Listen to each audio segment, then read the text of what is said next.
Assalamualaikum warahmatullahi wabarakatuh. Hadirin hadirat sekalian rahmati Allah Subhanahu wa taala, kita lanjutkan pengajian kita yang terakhir yang kita baca, dan kemudian malam ini kita akan bahas yaitu tentang adab berdoa. Sebagaimana anjuran Nabi Muhammad SAW, beliau bersabda, "Idza sa'alta fas'alillah." Jika ikam ingin meminta sesuatu, ya, maka mintalah pada Allah Ta'ala, maka Allah Ta'ala akan memberimu, ya, dengan karunia-Nya, karena beliaulah yang maha kaya atas segala sesuatu. La mu'tiya wa la mani'a siwa. Tidak ada yang bisa memberi dan tidak bisa juga ada yang mencegah daripada semua pemberian itu kecuali Allah Subhanahu wa taala. Nah, wayah ini ada sesuatu ilmu buat kita. Alhamdulillah disebutkan di sini aqsamu su'al wa surutuhu. Macam-macam permintaan dan syarat-syaratnya. Nah, jadi ketika kita minta sesuatu, nah, ada macam-macamnya. Apabila kita minta sesuatu tadi kepada Allah, apabila juga kita meminta sesuatu selain pada Allah Ta'ala, dan gimana syarat-syaratnya. Nah, ternyata ada ilmunya, ada etikanya. Alhamdulillah kita pada malam hari ini kita belajar, mudah-mudahan bermanfaat ilmu yang akan kita kaji pada malam hari ini dan seterusnya. Wa'alam anna su'ala kismani. Orang minta, orang berdoa, ya, pada Allah Ta'ala itu ada dua macam.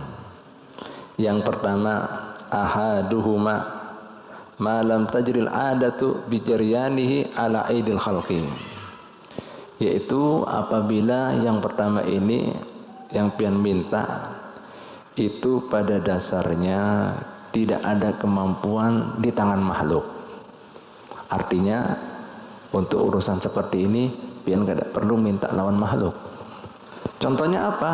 Kal huda, seperti minta hidayah, wat taufik, petunjuk, nah, apalagi wal faham, pemahaman, apalagi, ya Bu Pak, wasyifail marid, kesembuhan atas suatu penyakit. Nah, ini semua. Begitu pula Pak, wa khusul afiyah minal bala dunya wal akhirah. Begitu pula ingin minta perlindungan daripada semua musibah baik duniawi maupun ukhrawi. Jangan minta sama mbah, sama dukun, keliru. Dukun sendiri nggak bisa menyelamatkan dirinya sendiri. Hah? Bujur apa enggak? Bujur apa enggak? Nah, Habib pernah jalan-jalan, bukan jalan-jalan ya, ada pengajian di suatu desa. Orang punya pusaka. Nah, di mbak itu pada ngerti, nah ini orang jahil lah. Nah, kemudian ada sesuatu terjadi pada dirinya, dipikir inya ini tidak memberikan sesajen buat pusakanya, hanya ada yang sakit itu. Nangis-nangis, dicium-cium itu pusaka. Ampun maaf mbah, ampun maaf mbah, tolong mbah jangan marah-marah mbah, tak tak ulangi lagi mbah. Duh ya mbak gitu. Ya Allah, dicium-cium, dielus-elus, ya Allah. Nah, besi itu sendiri kalau mau disembuhkan, masukkan sumur, kalau dimasukkan mana lagi? Mana? Laut, tidak bisa berdaya dia. Kok bisa minta ampun, ini gimana? Tobat mbah, tolong mbah, jangan marah-marah mbah. Mbah, ini apa mbah, apa ini? Bingung Habib, kesian, sujud-sujud Pak. Loh, ini kan sudah dipermainkan sama jin ini. Sembah, disujud-sujud, ampun Pak. Loh. Nah ini, jelas Pak. Nah ya, nah ini, ya, jelas lah kira-kira. Begitu pula dikatakan di sini wal afu warida, minta pengampunan. Ya, waduhulil jannah, masuk surga. Nah, itu semuanya dan semacam seperti ini tidak boleh kita minta selain pada Allah. Bisa dipahami kira-kira? Jelas lah. Nah ini Bu Pak. Yang kedua, nih macam yang kedua. Wasanihuma ma jarat adatullahi bi jaryanihi ala aidi khalqihi. Ya, yang kedua ini kadang Allah Ta'ala buat kebiasaannya bisa berjalan masih kemudian apa di sekitar hamba-hambanya. Seperti apa? Qaddarohim wadananir, seperti urusan harta. Nah Bu Pak, atau misalnya apa lagi urusan kemudian masalah pertanian, jahit menjahit, masakan. Nah ini kan hakikatnya manusia kan, yang kemudian bahasa kita yang memiliki lahirianya. Jujur ada. Nah kan dananir wadarohim ini maksudnya orang sugih. Nah apalagi Ibu Pak, masalah bercocok tanam, ya. Limbah itu apalagi masalah kerajinan dan macam-macam. Misalnya jasa lah gitu. Bangunan ke apa, nah arsitek kan. Nah gimana nih caranya? Ya memasak kan, pian kada semuanya ahli masak, kada chef semua kan ini. Nah gimana caranya? Fayas'alullah ta'ala an yusayyirahu lahu, minta sama Allah Ta'ala pertama kali untuk diberi kemudahan. Ya, Bu Pak, ya baginya. Dan kemudian membuat hati wan yu'atifa alaihi quluba khalqi, mohon pada Allah Ta'ala supaya hati-hati manusia tadi yang kita perlukan dilembutkan, dibukakan. Nah baru setelah itu minta sama yang bersangkutan. Bisa dipahami lah. Nah gitu. Dan Allah lagi, karena yang bolak-balikan hatinya manusia siapa? Bu Pak, siapa? Allah. Kalau orang dibuat apa sama pian maja tega bisa Allah Ta'ala. Dibuat lembut juga bisa. Dibuat nangis Allah Ta'ala bisa. Dibuat dulu bisa. Dibuat jual mahal bisa. Nah, misalnya penjual pembeli dibuat kemudian memberi murah bisa. Diberi gratis juga bisa. Nah sudah ada, bawa aja. Bisa juga. Ujur apa? Nah ini Pak, adabnya seperti itu. Caranya seperti itu. Kalau dipahami lah, jelas lah. Nah ini Bu paham. Baik, nah jadi caranya seperti itu Bu ya Pak ya. Nah ini syaratnya. Wa yajuzu lil fakir an yas'ala min ghairihi bisuruti salasatin. Bisurutin salasatin. Nah kemudian cara meminta misalnya orang memerlukan, fakir, miskin, daripada hal-hal yang seperti ulun sebutkan tadi di atas. Nah itu ada 3 syaratnya. Tuh ada syaratnya. Pian kan tahu artinya syarat. Apa syarat itu? Sesuatu yang harus dipenuhi. Jika tidak dipenuhi, tidak sah. Nah ada syaratnya. Paham Bu Pak? Nah artinya tuntunan secara adab Islam. Ya Bu Pak. Nah disebutkan di sini wa yajuzu lil fakiri an yas'ala min ghairihi bisurutin salasatin. Bagi orang yang fakir atau yang memerlukan, boleh dia meminta pada yang lainnya tapi dengan 3 syarat. Nih, apa syaratnya tadi? Misalnya urusan harta ke apa? Yang pertama, an yakuna ajizan anil kasbi. Yang pertama, si fakir tadi memang dia tidak punya kemampuan daripada mencari sendiri. Cacatkah, tuhakah? Nah itu. Ambo Pak, satu syaratnya. Ya. Yang kedua, wa alla yu'addiya al-mas'ula. Jangan sampai membuat rasa terganggu bagi orang yang diminta. 2, jelas kira-kira? Nah. Yang ketiga, alla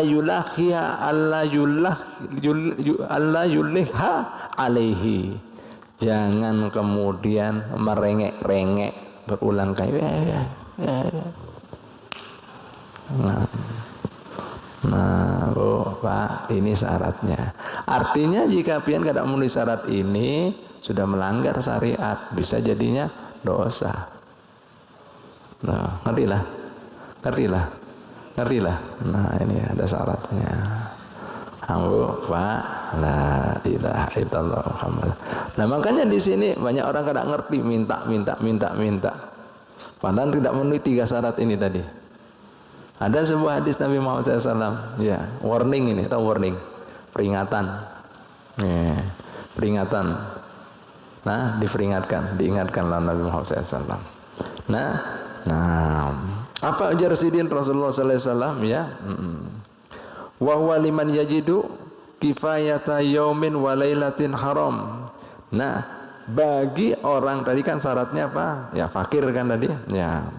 Bagi orang nih yang punya kecukupan untuk keperluannya malam dan harinya, siang dan malam maksudnya, ya, dalam satu hari itu Bu Pak, ya, haram, hukumnya haram, kada boleh. Kenapa? Ada sebuah hadis Nabi Muhammad SAW berbunyi seperti ini: man sa'ala say'an wa indahu ma yughnihi fa innama yastaksiru min jumari jahannama wa ma yughnihi qadru yuhaddihi wa yu'assihi.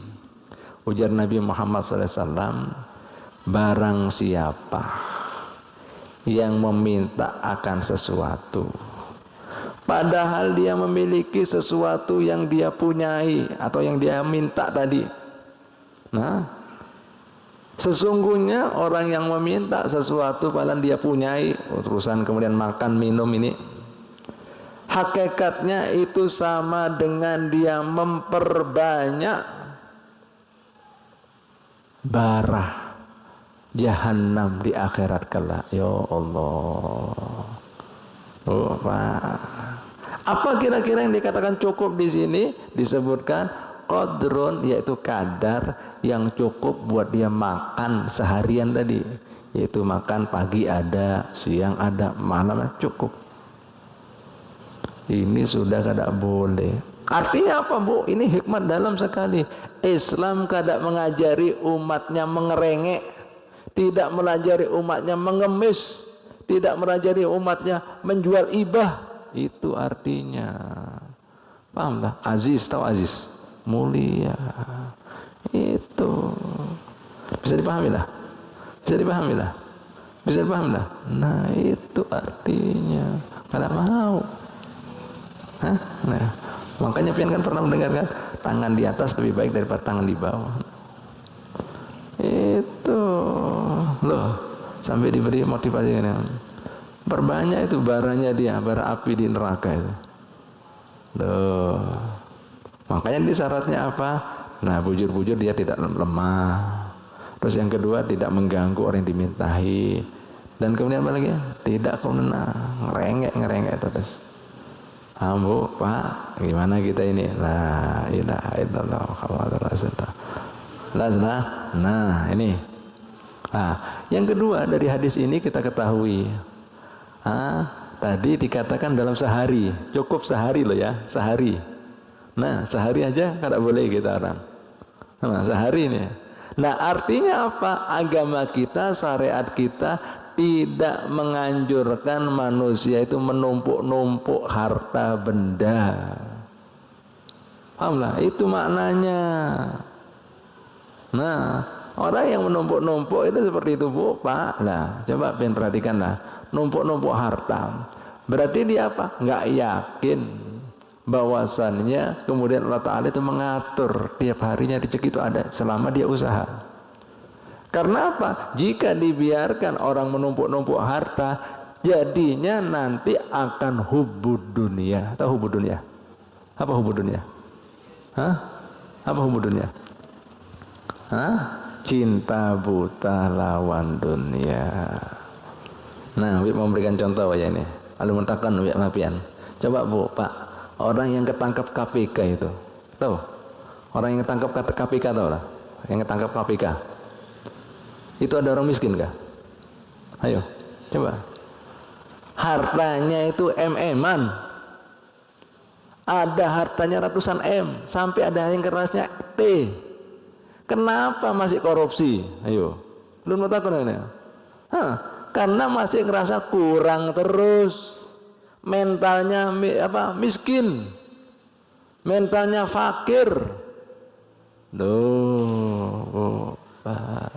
Itu sebabnya. Makanya disebutkan dalam riwayat, soge itu bukan berarti punya ini dan itu. Soge itu jiwa, soge itu hati. Nah seperti itu deh. Duitnya ratusan M, duitnya titian. Loh, masih kurang terus, bahkan mencuri. Miskin apa enggak ini? Miskin mana? Miskin jiwanya. Ketangkep lagi bu, kada supan, malah dada-dada kayak pahlawan. Loh, kisbel lagi. Loh. Imannya di mana ini? Aneh kan? Aneh tapi nyata. Nah, bujur apa kada? Nah ini Islam melajari supaya kada hubud dunia. Nah, nih takutnya di hubud dunia. Paham lah biar? Nah itu tadi. Nah, makanya Sidin mengatakan terkadang jangan Nabi misalnya sedekah 1 dinar bisa mengalahkan 100. Bingung sahabat Nabi. Loh, nominalnya kan jelas. Banyak mana 1 lawan 100? Banyak mana? Nah itu. Kok bisa 1 lawan 100? Ujar baginda Nabi Muhammad, orang yang sedekah 1 tadi dia cuma berisi 2 dinar. Artinya separuh. Ini ngeluarkan 100 tapi duitnya ratusan juta. Nggak imbang apa kada? Nah, dikritik. Nah, berarti apa? Miskin itu jiwanya itu. Kalah lawan 1 itu. Nah, dikritik. Karena itu tadi hubudunnya jadi engken, pelit, apik, takut miskin dia. Paham lah kira-kira? Nah, subhanallah. Lihat. Nah, yang ketiga, dampaknya makanya dari sini sehari loh, sehari aja kan boleh.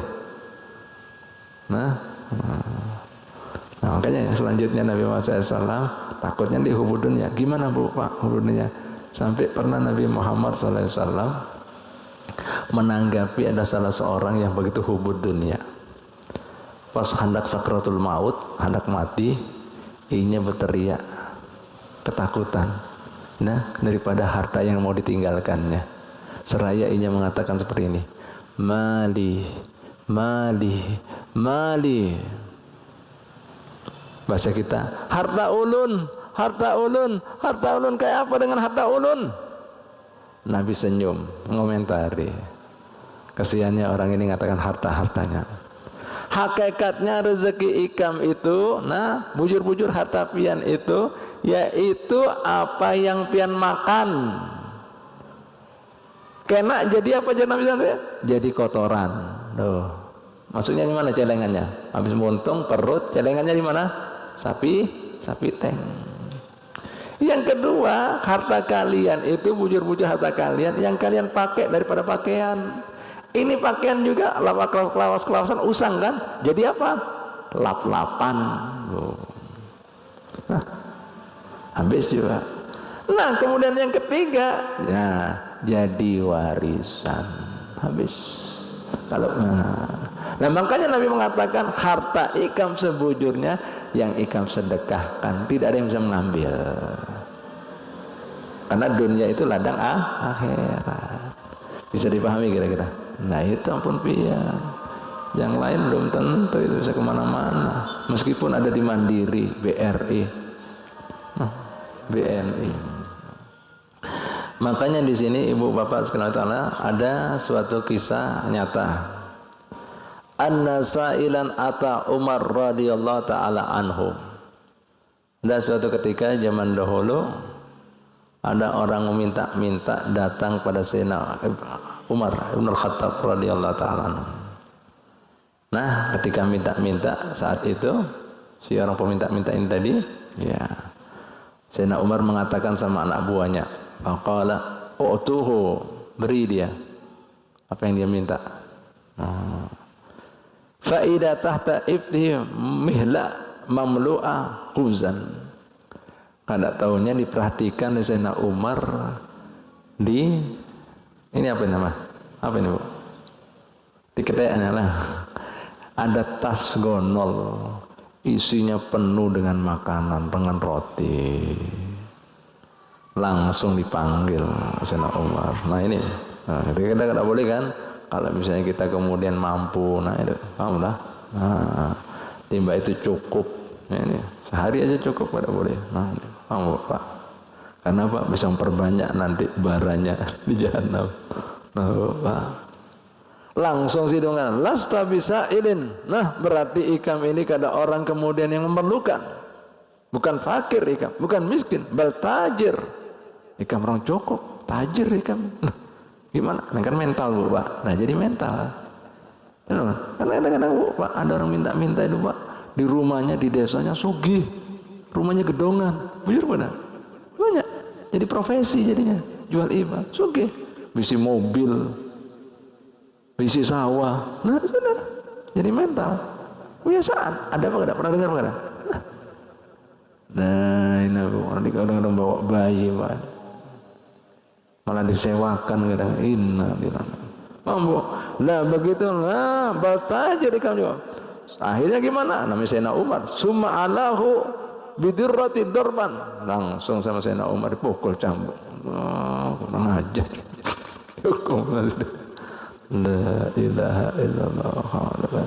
Paham lah? La ilaha illallah. Oleh karena itu Bu Pak, hukumnya makruh. Wa yukra li ghani qabul sadaqah, makruh buat orang sugih atau cukup menerima sedekah. Wa kada su'al wala bilisanil hal, meskipun di situ ya mintanya tadi tidak langsung dengan kata-kata, cuma gelagatnya itu. Nah, gelagatnya itu nandakan dia minta. Jika kemudian pian tahu ya, orang yang beritahu bahwasanya dia orang cukup, nah makruh hukumnya pian beri. Nah ini artinya apa? Agama Islam melatih umatnya jangan mental kiri, miskin. Allah, walam yurhil faqa li ahdiha. Ya, paham Bu? Nah, meskipun itu tidak membawa mudarat, nah, buat dirinya sendiri maupun yang dimintai, tapi makruh. La ilaha illallah. Meskipun kemudian tidak minta karena dia malu atau karena yang lain, tetap hukumnya makruh. Ya. Wa illa haruma alaihi wa wajib ar-raddu ma ahadahu.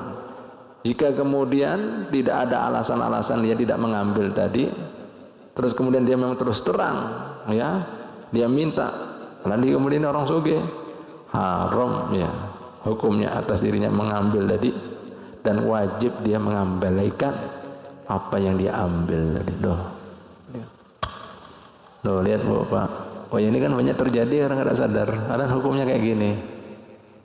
Ngerti lah, paham lah, jelas lah kira-kira, jelas lah kira-kira, paham lah. Tuh, Pak. Nah ini sesuai dengan hadis Nabi Muhammad SAW berbunyi seperti ini. Man sa'ala amwalan nasi takatsuran. Siapa orang yang minta-minta harta ya orang lain, ya, takatsuran sifatnya mau numpuk-numpuk kurang tuh. Fa innama yas'alu jamra jahannam. Hakikatnya dia itu minta untuk memperbanyak ya, daripada bara di jahanam. Wal yastakil minhu aw liyastakthirah. Terserah jadinya Nabi Muhammad SAW, mau diperbanyak kah bara jahanamnya atau disedikitkan, terserah. Sampai digitukan. Loh, bara jahanam. Paham Bu Pak? Bisa dipahami lah ini. Jelas lah. Loh, ilmu ini. Mungkin pian pernah mendengar ini. Nah, akhirnya.